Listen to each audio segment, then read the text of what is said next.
Thanks again, Undersecretary, and I'm glad you're able to stick around. I think the panel that's coming up is directly related to some of what you shared. And I'll just say this idea of this new regional effort, it aligns very well with some of the findings from the National Commission's Phase 1, where we did call for a type of new technology and innovation radar so that we would have better visibility on the innovation ecosystem. So I think working with you, we'd love to explore ways to bolster your effort, and I think there will be a lot of folks in this room who'd love to take part in that. So with that, we're going to move on to our next panel. It's actually focused on expanding place-based innovation and opportunity. I'd like to call up to the stage our moderator, the chairman and CEO of Ancora LNG, and one of our national commissioners, Josh Parker.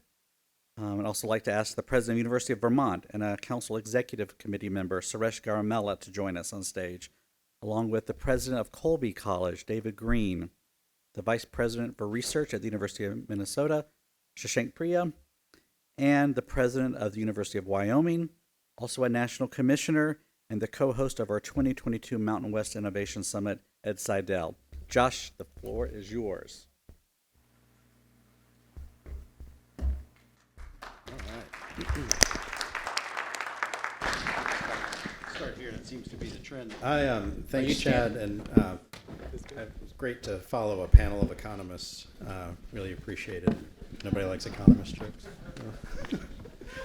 I think we've got a good group for this session, and frankly, a lot of the questions and topics we have been touched on already during the day, and so I'm not going to do a big intro to the panel because I think we can take as read a lot of the comments that Jed just made and some of the others.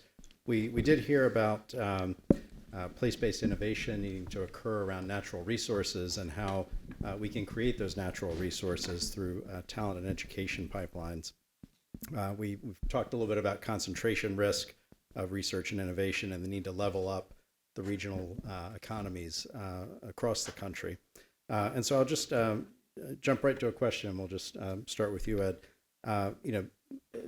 Educational institutions, you all represent a diverse variety of them, are big, difficult, complex organizations, hard to change. But IBM went from being a hardware company to a services company. The auto industry is electrifying, so change can happen. What major transformations must higher ed consider to expand innovation and opportunity? Well, thanks for the question.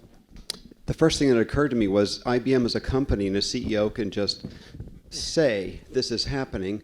Of your university president, you have a thing called shared governance you have to deal with. I had a delightful conversation with the head of the Naval Academy ask me, I don't understand, what is the shared governance thing that we have?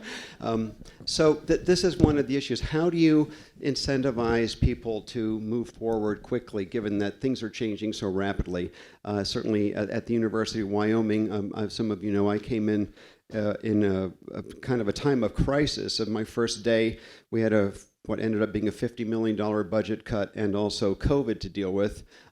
So I'm looking at some of my friends over here from the university. You know that I just said, okay, this is our time to go for it. And so we went fast and we made significant changes, and they were all based on what we thought the long-term economic impact would be in the state of Wyoming. And so I'm still dealing with the difficulties of the speed with which we moved, but I feel like we're coming out of the woods a bit now. People are beginning to understand some of the things we've done. So for example, in spite of a time of budget cuts, we decided we had to do some new things. So we decided the University of Wyoming needed a school of computing. And so that cost money at a time of budget cuts. You could imagine some of the concerns that happened around that. Also, we decided we needed to create entrepreneurship broadly across the university. This is a thing that wasn't so much the culture there. And then we created partnerships with the community colleges. And thankfully, we had support from the governor and the state legislature in order to begin to do that with some of the America Rescue Plan funds. So we laid the foundations for things that were long-term, wouldn't have immediate payoffs. And in spite of the fact that I was beaten up, I survived. Board reappointed me, and we're now beginning to plant those, see the seedlings come up from all of those things. So we worked very hard on that. David? Thank you. Shared governance, it's for presidents, they all say if we didn't have students, we didn't have faculty, didn't have alums, neighbors, these jobs would be easy, right?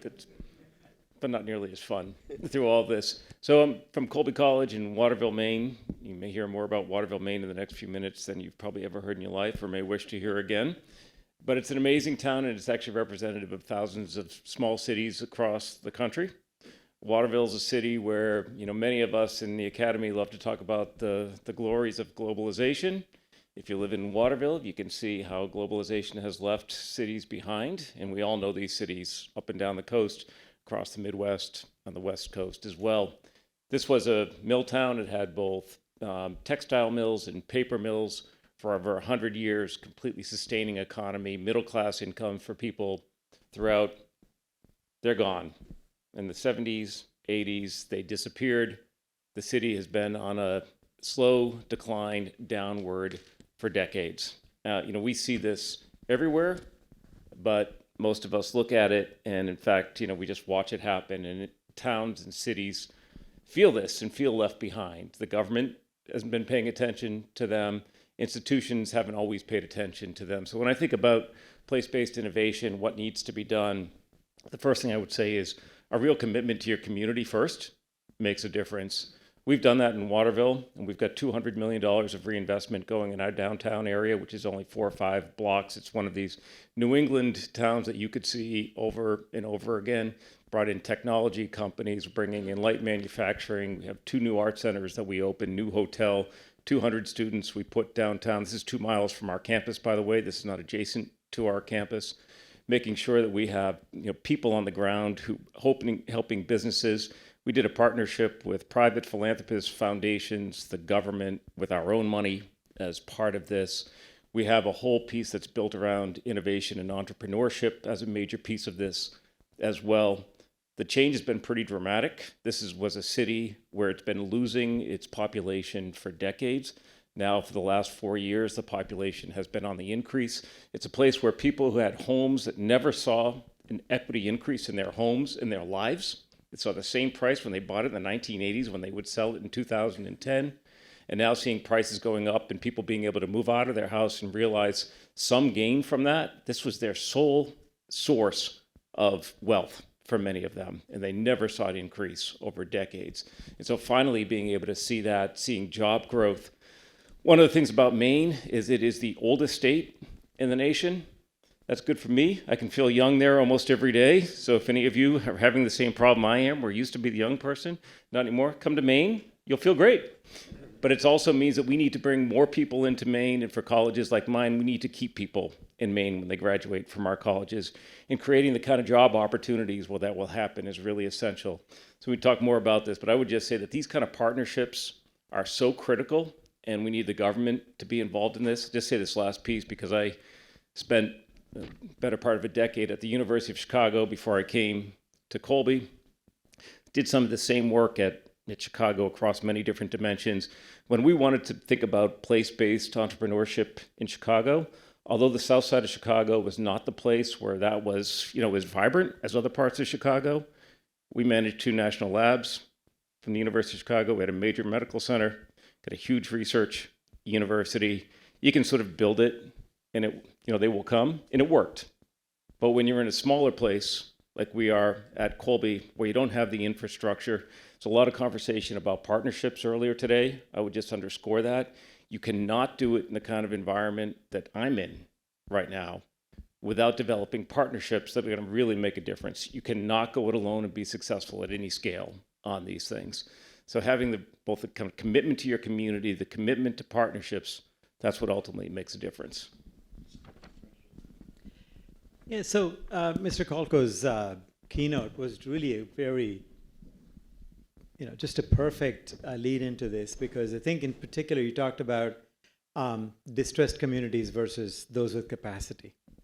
And I think we have to be careful not to put good money after bad in distressed communities where there's no capacity, for instance. And I know you've thought about this. It all depends on the goal. What is it that you're trying to accomplish? And so I believe very much in the land grant mission. The University of Vermont is the land grant institution, the public flagship for the state. We are the second oldest state, and so I feel young compared to you, I suppose. But I think the land grant mission is, is often sort of cliff noted into tech transfer and community engagement and that kind of thing. I think this is well beyond that. I think the real benefit of this is with respect to the place you're in. And it is a very place-based thing, and that's what I think it was meant to be. And I should know because Justin Morrill was from the state of Vermont, and he wrote the Land Grant Act. So I happen to have his desk in my office, and I am inspired by it every day, and nobody gets to touch it. So I think it was a very, very important advance for this country. And sometimes we forget what it means, but I really think we're best when we work with our local problems, our local communities, our local industry, and with the local wisdom. I think there's a different level of awareness than, say, just from a federal government. And so you have to be embedded, you have to be aware of your specific surroundings because no one solution fits all. I do think sometimes when the federal government works with states, thinks of states as being very homogeneous. They're not. Each part of a state is very different. States often sort of spread the investment uniformly across the state because they have to. But wouldn't it be nice if we actually did account for capacity? You've got to sort of invest in places where there are people. The biggest two problems in my mind are very clear. One, that young people will not stay where there's not opportunity for them. They will leave. And two, if you don't have a population to build on, then companies are not going to be able to grow there and scale up. And so VC and investors, I don't think there's a shortage of VC anywhere. I think capital is everywhere. But those very investors are encouraging people, companies to move out of places where they can actually build. And so I think it's very critical that these two be matched. And so by the way, there are a couple of good examples if you want to look them up. There's a thing called Testbed Helsinki. I really like that as an example. You can Google it. And the other is Georgetown's Red House. Those two seem like very good examples of this place-based investment. We have just kicked off an Institute for Rural Partnerships at the University of Vermont, and it's very much to do with a spin-in concept rather than a spin-out. How can we bring the needs into this institute and help organizations, whether they be nonprofit, for-profit, or so, with the kind of IP help they need and STTR, SBIR type help they need, et cetera. We do that for our faculty. Why not for all these organizations across the state? So I'm happy to talk about the Institute for Rural Partnerships on a next round. That's good. You've got the Morrill desk, but I think Shashank has the Morrill building. That's correct. So we have Morrill Hall. Every land grant institution has a Morrill building. And we need that desk in that Morrill Hall. So my colleagues actually covered a lot of good things in their discussion. At Minnesota, we see both sides of things. So the big campus is on the Twin Cities, which is very urban, Fortune 500 economy. And then we also have campuses which are in rural part of Minnesota, like Crookston and Morris and Rochester and so on. And so I can do a comparative analysis of this large metropolitan versus a small rural economy on the strategies that we adopt in order to grow them both. And in Twin Cities, when we work with 3M or Ecolab and various other companies, the strategy is on cutting edge research, trying to pioneer or discover things and solve problems of grandeur scale. So in this case, you're trying to do innovation, as Suresh was saying about IP development and transition of that IP into the market, and you're developing the roadmap for taking things out of the lab into the marketplace. But when you are talking about Rochester or Crookston and so on, we can't throw these big words there. We have to first create things there. So the idea of place-based innovation actually comes into picture that, for example, Morris, we are developing it as renewable energy-based economy. So they have sunshine and wind, and we are trying to develop basically resources in order to grow the infrastructure for generating solar-based and wind-based farms. When we're talking about the Crookston, it's very agricultural-based economy. So we're thinking about next-gen agriculture and creating basically infrastructure in order to capitalize on various kinds of crops and animal breeding and so on, different kinds of things. And so the investments that we are planning are based on these strategies. For example, we are building a $220 million, close to that, a farm community in Austin County, in Mower County in Austin. And the goal is to do integrated precision animal and health infrastructure. And an idea is that all the farmers in the region, the university, and the local companies will work together in order to develop next generation seeds and breeding strategies and so on. And this hopefully will bring a lot of vendors into the picture. So the small shops will come and try to take advantage of this investment. And it will also mobilize population because they want to get jobs, either in the farm that we are building or in these local shops that will be set up around that farm area. And hopefully that will start some economy in that region. Another good example would be we have Rochester, which is very close to Mayo Clinic, and it's being developed as a next-gen med campus. So strategies that allows us to take advantage of the hospital system. And we're building something called bioimaging center close to it, which allows us to do one-shop stuff for all the way from imaging the disease to computationally modeling it and doing the trials of different kinds of drugs. So the manufacturing facility for the drug and the imaging facility and the computational facility all housed together in order to take advantage of this hospital system. And I think locally, looking at what the strengths we have and taking advantage of it probably provides avenues for these small town communities, which is very different from very metropolitan-based campuses. Yeah. We heard Jed point out place-based investment is hard. This idea of matching resources with need, with opportunity, with capacity. We know that inequity persists. We heard earlier today the incentives are really skewed to the people and the institutions with the best resources already.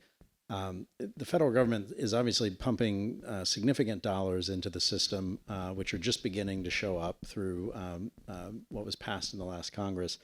But I wonder if you have thoughts on the other policy incentives that need to be created either at the federal or state level that can help enable this place-based innovation and help level the playing field a little bit between the most resourced institutions and those with fewer resources. And I'll just toss it back to you first. Sure.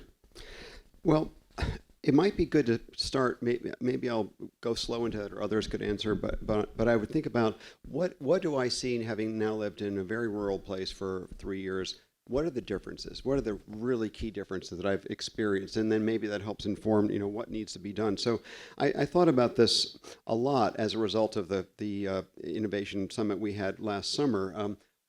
So Wyoming and other areas are, just like everyone else, full of talent, right? We have talent, we have the need for technology and computing. I was really inspired by Padma talking about that, but I think a lot of people don't quite realize it. I'll come to that in a minute. We also have assets. It's not just about why it's important to help out rural states because they're part of the United States, but they have assets that are important for the whole nation. And just as examples, in Wyoming, I'm sure we all have our stories on this, Wyoming has 10 times as much energy as it uses, so it's a big exporter for energy.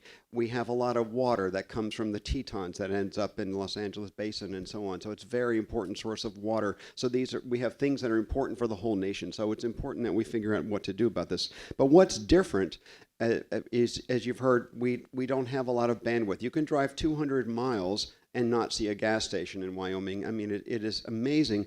The largest town in Wyoming has about 70,000 people, and we're the size of the United Kingdom, and so it gives you a sense of how really low density the population is there. But perhaps the biggest one is around the mindset of people there. So people, of course, want the economy to grow, just don't make the state population any bigger. We do lose 70% of the graduates of the University of Wyoming to other states, and then over time some of them come back. So we've got to create the opportunity for people inside the state. So this has a lot to do with the entrepreneurship, but we don't have a critical mass anywhere, so we must have partnerships. That was another great thing that came out of that meeting last year for us, for the state, to be exposed to people on the national scene who really can become partners, the national labs. As a result, by the way, we're having National Lab Day in couple of weeks, 3 weeks. You're all invited. Please come. You'll love it if you haven't been there.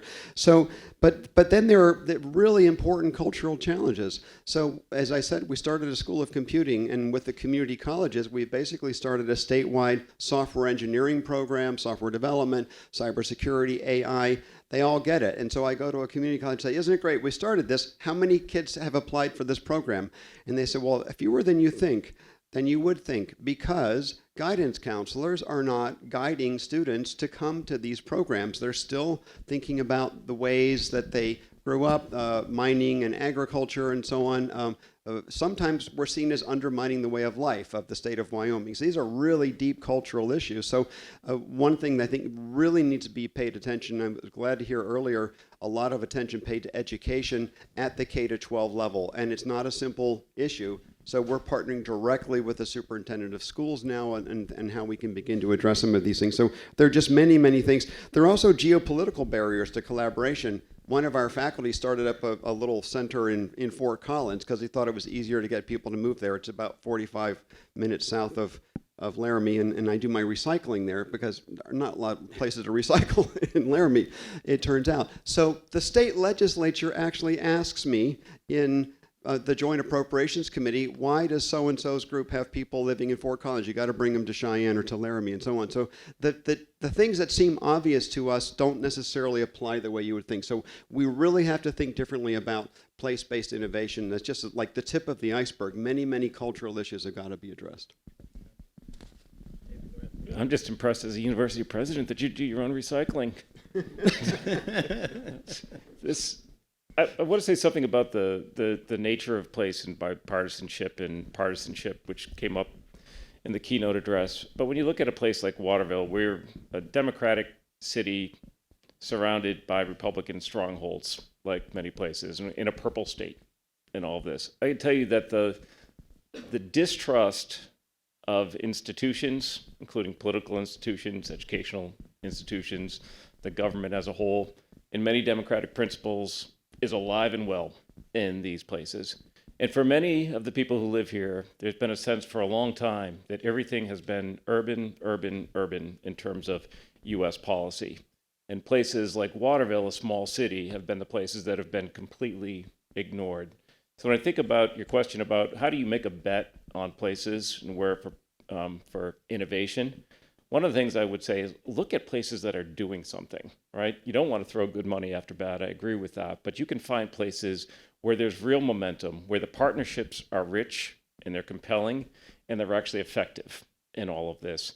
And there are a number of these pockets around the country right now. Ours is one of them, but it's true as you look across the country with many places that are doing this work in a significant way. Those places are worth a bet. And part of what you need to be able to do, I think, on these bets is be able to show other institutions and cities that these things are possible. Because we can't be in a place where there's one city that's thriving in the state, where, if your city's doing well, your city's sort of booming, but other parts, if Montpelier is falling apart in Vermont, it's no good for anybody. If Portland is doing well in Maine, and it is, but no other city's doing well in Maine, that's a disaster. And if you have wealth that's concentrated on the coast for people who are moving in, but all the people who live there year-round are finding themselves without jobs, that's a problem. And if the government's not involved in that, if the institutions like my institution are not involved in that, if we're not bringing others in, the 2 hospitals that are in our city, the other college that's in our city, making sure that we're bringing in private philanthropy, that we're bringing in foundations and others to support this. If people don't see that rich mix that's happening, then they're not going to support it either. When I started this at Colby, I will tell you that there was so much doubt that anything would happen at all, because for decades, people had seen nothing but decline. And I would say that, when you think about where it's worth investing, and the government should be investing in this, it shouldn't only be looking at the Chicagos and LAs and San Francisco and Boston. They're doing fine. What you should be doing is looking at these places that are actually doing something and already demonstrating real progress with institutions, cities, foundations working together to make a difference. Those are the places that, to me, are worth a bet. Yeah, that's a great point. It ties into the concept we heard earlier around consistency and durable support. So these communities that have really made the long-term commitment provide consistency to the private sector, So seeing government, seeing the university step in is incredibly helpful. Suresh, I wonder if you can talk a little bit about Vermont, but also maybe some of your experience leading at Purdue, which has been probably one of the more successful land grant universities in terms of building partnerships in a smaller, more rural community. Yeah. So I do congratulate Colby College. I mean, we hear all about you now all the time, and something's changed. So it's an individual or a group can make a difference. So I think your earlier question was about policies and how, what can change. And I think it's all at least partly about institutions and infrastructure. And this is where I believe the private sector and the government has to work together.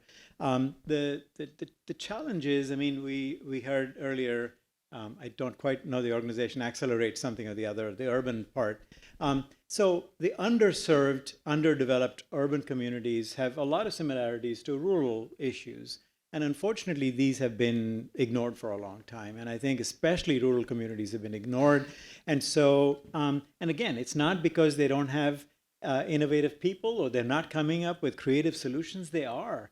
The problem is they need institutions in place that, so for example, higher ed often draws people away. And I'm part of the challenge. We draw people out of these areas.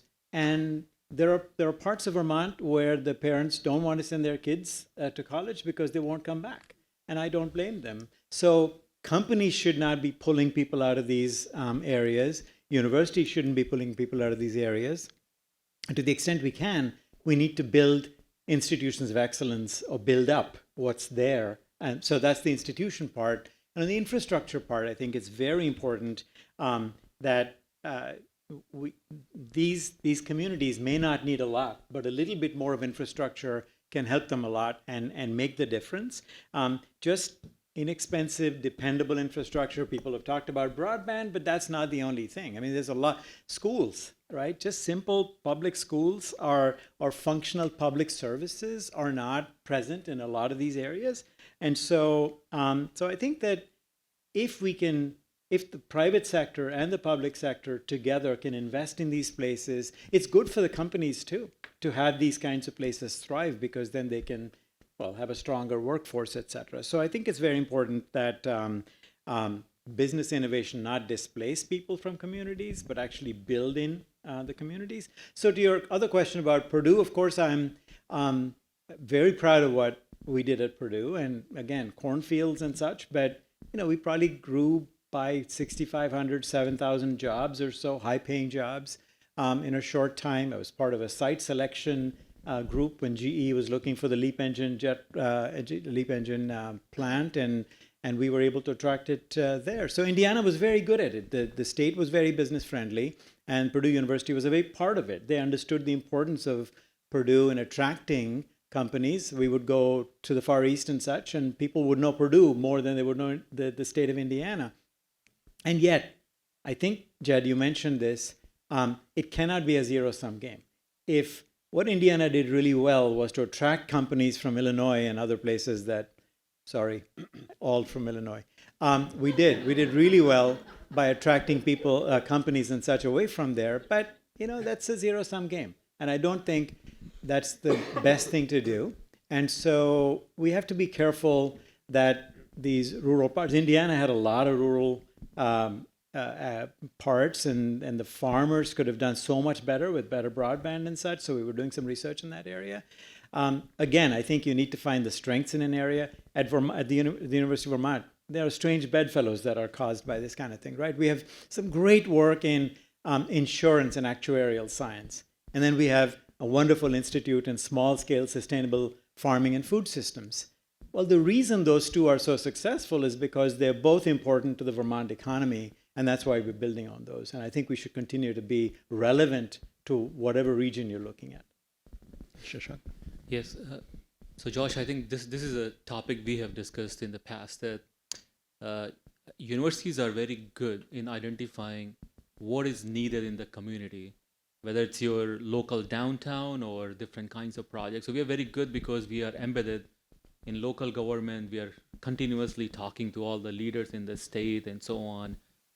And I think once university is able to identify that project the speed at which we can execute the project is where government can help us.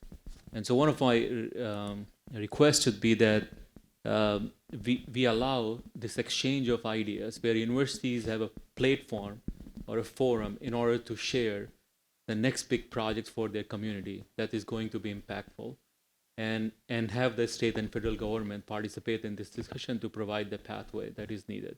I think a lot of ideas get tabled and struggle, and sometimes never come to fruition because there is a whole chain of people involved which are not really decision makers in that process. The second thing I would point out is the sustainability, that you could create a project and launch it, but then it has to perform at the expectation that you had when you created that project, and it will continue to do so for years and years to come. And again, university can provide that sustainability. It's going to be there. It's probably one of the organizations which will exist there for decades and centuries.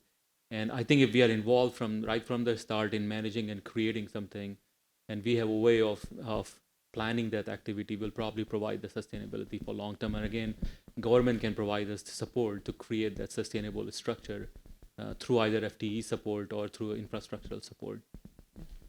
I want to come back to something that you said, David, about Waterville, and as you know, I care very deeply and passionate about Waterville going back to mid-2000s, but this idea of decades of decline, which we've seen in many communities across the country, and just the emotional weight on the psyche of the community when it looks like it's better days were in the past. And just a bit of a case study, maybe, if you would, if all politics is local, all place-based innovation is probably local. And so, you talked about partnership with local government, leveraging state resources, using your balance sheet directly, indirectly. Give us just a little a picture of what's happened in Waterville over the last 15 years or so, and some of the things that we may be able to take back to some of these other communities in similar positions. Yeah, happy to. It's we started it with, it brought together 25 leaders from across our city, elected officials, business leaders, and others. We got a planning grant from a foundation that helped with it, just thinking about placemaking in a city that's just been, down for now for one or two generations on this. And that really, that I would just say that helped get some sense of purpose, that people together, it wasn't us, it wasn't the college coming in and saying, this is what needs to be done. But it's like, can we actually work together and develop a plan for this city that will give it new hope? And as I said earlier, there was a fair amount of skepticism, and completely justified, about all of that. But what we're seeing now has been job growth at a rate that has been outpacing everything else in Maine. We're seeing income levels in our county twice what we're seeing in neighboring counties. We're seeing population growth over time. We're seeing property increases. We're seeing new investments that are finally coming. I love what you're saying about other types of infrastructure, schools, and thinking about schools and housing. For us, I would say those are two things that are really hanging out there in a significant way. Turns out that when you're trying to attract 30-year-olds into an innovation economy, a 1930s colonial that's a little run down isn't the first place they want to live on that. So really, the kind of work that you did in taking a mill building and starting to bring it to life and create housing there, we're finally seeing that right now, where that kind of investment's coming in from outside with private investors saying, for the first time in generations, we can see that there's actually a return on the investment, using the kind of federal programs that you and others use to be able to figure out, how do we put this financing stack together in a way that's going to work? But if we do it now, we can actually see a profit on that. That hadn't happened for a long period of time since the work that you did there. But now we've got two major projects that are coming online that will start to help. So it's that cascading effect, I think, over time, being able to build this. But the one thing that I think from a university perspective that's so important is, very hard for boards sometimes to get their head around this, especially when they have real estate developers and finance folks and others, because they want to know what your plan is for making a profit. Or, in the profit that we're looking for is actually not financial, right? It's a social good. It's a development in our community that's strengthening. And that is not intuitive to everybody who's coming out of business. That's a really good idea to be able to do that. And we say, what's your plan? I'm like, our plan is to lose money. That doesn't, people don't get excited about that. But if we do this right, over the long run, what it will do is create a sustaining economy for this city. And if we do that well, our college will be stronger because of that as well. Our ability to attract talented people to the area will improve significantly over time. And you can keep going down that kind of rationale, which is important. But I do think you have to be able to make that case in a way that will not be intuitive to many people on our boards who are like, but what's the financial return? That's what we always look for, is why aren't you looking at it the same way? Because placemaking is a very different kind of activity, and you have to be willing to use some of your own resources. I mentioned $200 million of reinvestment in downtown Waterville. Now, just to put this in some context, this is where you can buy a building for $250,000, a commercial building. But then it costs you $5 million to actually retrofit it, so that's the problem. But, so this is a lot of investment in a small area. Of that, we've put in $33 million of our own money, of Colby's money. The rest of it has come from other investments from the federal government, from the state, from private investors, from foundations, that kind of thing. Yeah, I think it's an important point, and all of us, when we're thinking about place-based innovation, really understanding how to match the scale of the investment to the scale of the challenge or the problem, and really thinking about the capital stack, if you will, that's going to be required to make that happen. Let me just give you each a last word on just sort of the broad topic around place-based innovation as we think about the council's priorities coming out of this session and the work that the work groups will do. We heard things like immigration, intellectual property policy, building equity. Just a word from each of you on sort of what you think top priority for the council needs to be as we try to advance place-based innovation. And I'll start down with you, Shashank. Yep. So I think the diversity in community, diversity in every aspect, whether it's population or demographic or its ideas or its intellectual capacity, is very critical. So one of the towns I mentioned about Mauer County, one of the foundation they have about 40 different languages being spoken in a very small town, and that creates very attractive proposition for various population to migrate and move from different part of the country. So once we can create opportunities, like as our colleagues were describing, that you have jobs and you have schools and you have housing system and so on, they will find friends in that community to keep their relationships and grow, and they can see their kids and family growing in that community. So I think this topic of migration would be a great topic for us to promote, and we should lower the burden for people to move from state to state and also from out of the country to in the country.